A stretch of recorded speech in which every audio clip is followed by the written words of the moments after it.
Hello, it's Gareth here. I hope you're well. So today I want to talk a little bit in this video about mental health.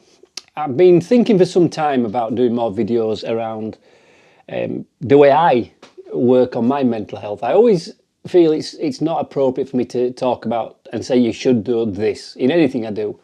You know, when I work with clients, I will advise them on some ideas and thoughts I have, but I never say you must do it. And I always sort of I get slightly angry when I see videos like that, people saying you must do this, you've got to do that, this is the only way. I think there's many ways. But the one thing I think is worth talking about is I think in this current world we're living in, with all the chaos that's going on, and there is a lot going on, no matter where you are in the world, there's challenges. And I'm recording this today as Donald Trump was inaugurated yesterday, and in America that's polarised people. The same way that when we had a new government in the UK not so long ago, that polarised people. We've got wars in Ukraine, you know, a very tenuous ceasefire in Israel and Palestine. And I think, you know, you can understand why people are worried and upset. And the energy around the moment is very, very challenging. I mean, in the UK, I think there's a lot of financial strain being felt by people. So there's a lot of reasons why people can be feeling not the best at the moment. And I was thinking, well, you know, that's a lot to do with the times. And then I started to sort of consider my life and my kind of the work I'd done over the year on my mental wellness and mental health. And I realised that, you know, even in times when things are great, you know, people struggle. It's genuinely something that I think everybody has to take seriously. And I think it's something that nobody gets through life without experiencing at some point some issue and some kind of hardship with the mental health. So the first thing I wanted to say is, for me, I found it very difficult to speak up about it. My background is I used to have a serious drink problem, and that was kind of tied in with poor mental health at the time. And even when I quit drinking, and I've been sober for 10 years, I still had moments when I could say my mental health was not good. And generally was worrying about everyday things, worrying about career, worrying about money, worrying about family, worrying about health. So I suppose what I wanted to say in this video is, firstly, there's nothing wrong with having those feelings. It's perfectly natural. But what I will say is I've come up with certain strategies that I've used that improve my mental health. And one of the biggest by far, and if you've kind of fallen on this channel, you don't know who I am, and you start looking at some of my stuff, there's a lot of talk about fitness and health and general wellness of the body, because I believe if you're physically well, I think that helps you tremendously with your mental health. I don't think you can be well mentally if physically you've got challenges, and we can do something about physical health. So there's a couple of things I kind of wanted to say. The first thing is, firstly, it's okay to talk about it, and especially if you're a bloke, because I think us men don't always want to show our issues with our mental health. We see it as weakness. I mean, that's my perspective. I thought I can't tell people I'm weak if I tell people. And I used to look at everybody else and think they were doing fine, when in reality, I learned from some very close friends of mine, everybody struggles, and they were struggling, but they were doing the same thing as me. They were kind of saying, you know, I'm okay, I'm fine, there's nothing wrong with me. So I think the first thing is talk about it, but talk to it about people that you trust. I'm sure you've got somebody in your friendship circle or your family you can discuss it with. And sometimes I find just talking about what's on your mind without them giving you any advice or having to do anything, just listening, I think has been a tremendous help for me. So find someone you can talk to. And I think occasionally it's nice when you're feeling down, just to almost to vent with somebody, just to get it all out, no matter how silly it sounds. You know, somebody's not going to judge you. And I think talking about what's on your mind has got a big effect on it, sort of losing its kind of hold on you.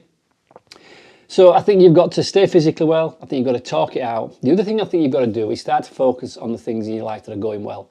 I did a video in this little kind of series, if you like, of vlogs I'm doing at the moment around gratitude. When we're grateful for things, it makes us feel good, and I can encourage people to be grateful a lot. Well, the other thing I encourage people to do a lot is to say, why don't you focus on things that are going well for you? Because even if you see your life is not great at times, there'll be some element of your life is going well. And there's always something I call a win for the day. There's something you can say from every day that you can class as a win. You know, today I've been out this afternoon, and I managed to do something at the shops I've been putting off, really. I had to buy some bits and pieces I didn't want to buy, something to do with some DIY in the house, and just going and getting that stuff there felt like a bit of a win. But every day there's a win, and I encourage you at the end of the day to think, what was my win today? Because what that immediately does is take you from focusing on things that aren't going right into something that did go right. And I think when you look for a win every day, and then you start to see there's confidence that no matter how bad your day might have been, there's at least one thing in there that's a win. And some days, you have lots of wins, but this is to help you if you've got stuck in that, I feel fed up, I'm not feeling great. Starting to look at your wins, being more grateful, doing some kind of physical activity, even if it's just a walk. I really do believe, for me, I've found that if I'm not feeling good and I just go outside and walk for 20 minutes just around where I live, I feel better. So that's something you can try. Talking to people, saying it out loud, even if it sounds silly, if somebody will just listen and not judge you, just by saying it kind of takes a lot of the tension off it. So there's a few things here you can do.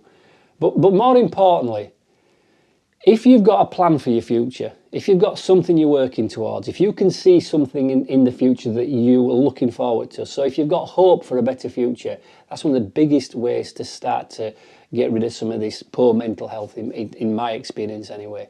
So start to make some plans for your future. Start to come up with something you'd like to do this year, something you'd like to experience. Maybe you want to start a new hobby, maybe you want to visit a particular place. Maybe there's something you want to do this year that you've been putting off.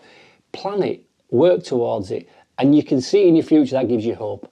And when you've got hope, and when you've got some physical wellness, and when you've got somebody you can talk to, you start to find that although you will still have days when you don't feel great, when your mental health's not good, you're going to have more, often than not, good days. And I found myself as well, sometimes you've got to ride the storm. Sometimes you can not feel great for 2 or 3 days and you wake up tomorrow and you're fine. I am sure that far wiser people than me could tell you a lot more about mental health, and I'm not here to kind of old man you or kind of act like I'm some kind of guru on this. Those are the things I've used to improve my mental health. Simple strategies I can employ. If I'm not feeling great, I can go for a walk. If I'm feeling fed up, I can talk to somebody. I can start to look at eating slightly different foods that make my mental health better as well. That's something else I do. So I find if I'm eating junk food, rubbish, lots of sugar, I have a low feeling. So if I start to clean my food up a bit and eat a bit cleaner, obviously my mind starts to get clearer. I start to feel in a better mood. There'll be lots of things you can do, but the one thing you've got to remember is you need hope. So planning the future, knowing you can actually turn around where you are right now with some very simple strategies, is going to give you that ability to think, do you know what, it might not be great today, but it could be better tomorrow, and I'm going to make sure I do everything I can to make sure it's better tomorrow. So I kind of wanted to say that, because as I've been doing these vlogs recently, I thought I was going to do things like be outside, cinematic. I see these vlogs, like drone shots and stuff from people, and I thought, do you know what, sometimes some of the best information I've got on here on YouTube has been no more than somebody sat at a camera saying something that I needed to hear at the time. So I hope that somebody who needs to hear this at the time sort of gets in front of this particular piece of content and takes something from it. You'll be fine, you'll be good. Some days are good, some days are bad, some days it rains, but we keep moving forward, and that's the most important thing to remember, just to keep moving forward. Power to you. I'll speak to you later. Take care.